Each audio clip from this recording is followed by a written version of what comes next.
فقيركنا waa la guursanaya inankii faqirka waa inankeeni kii waxaystay waa la guursanaya guurka baynu fududeynayna mashruucan soo istaagnay waxa weeyaan inay guurka fududeyno gabadhaasi waxay tiri yaani ninku waa inuu leeyahay maal hadalka saahadiina xataa uga kelmadda qofka khayrka wada yara hoos marta ma hayna la wada boodaan dumarkay ka hadashay ragga waxay u qabanayaan bay ka hadashay gabadhu raaliyaha noqotay tiri laakiin inan muslimad ah oo waacidad ah dadka wacyi gelinaysa inay golihii ugu sareeyay ay maamusaan taasa idinku filan ummadayda Soomaaliyeed iyo reer Somalilandba sharafta ay u hayaan wadankeenu hablaha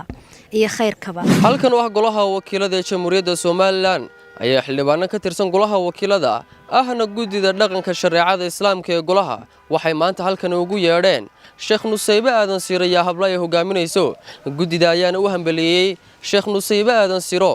shaqada ay hayso sidoo kale gabagabada ayaana halkaas waxa ka hadlay Sheekh Nusaybe Aadan Siro iyaduna u mahad celisay xildhibaanadaas ugu yeedhay kuna dhiirigeliyay inay faafiso diinta Islaamka iyadoo dhanka kalena ka hadashay hadal saacadihii u dambeeyay baraha bulshada haystay way jeedisay gabadh culimo dawladnimada Somaliland sharafteeda waxa ku cadaynaysa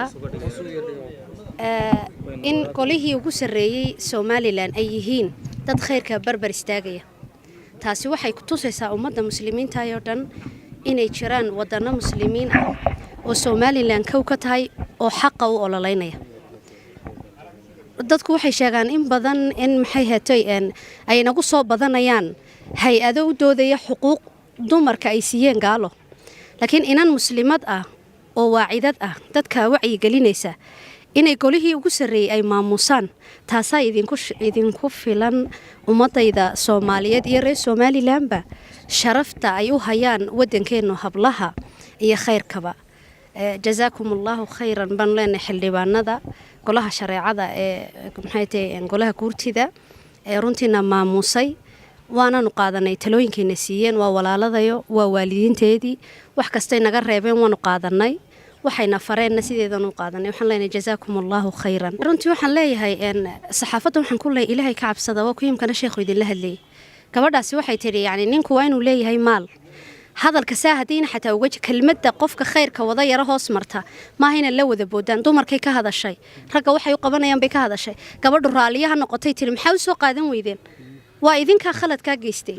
ilaahay kaga cabsan maya waxa weeyaan faqirkana waa ana ka dambeeyo iri faqirkana waa la guursanaya inankii faqirka waa inankeeni kii waxaystay waa la guursanaya guurka baynu fududeynayna mashruucan soo istaagnay waxa weeyaan inay guurka fududeyno oo kuwa waxaysana isguursadaan kuwi kalena isguursadaan insha Allah ta'ala barakallahu Aamir Cabdirashiid Cabdullaahi Aamir Debash wararka saab magaalada Hargeysa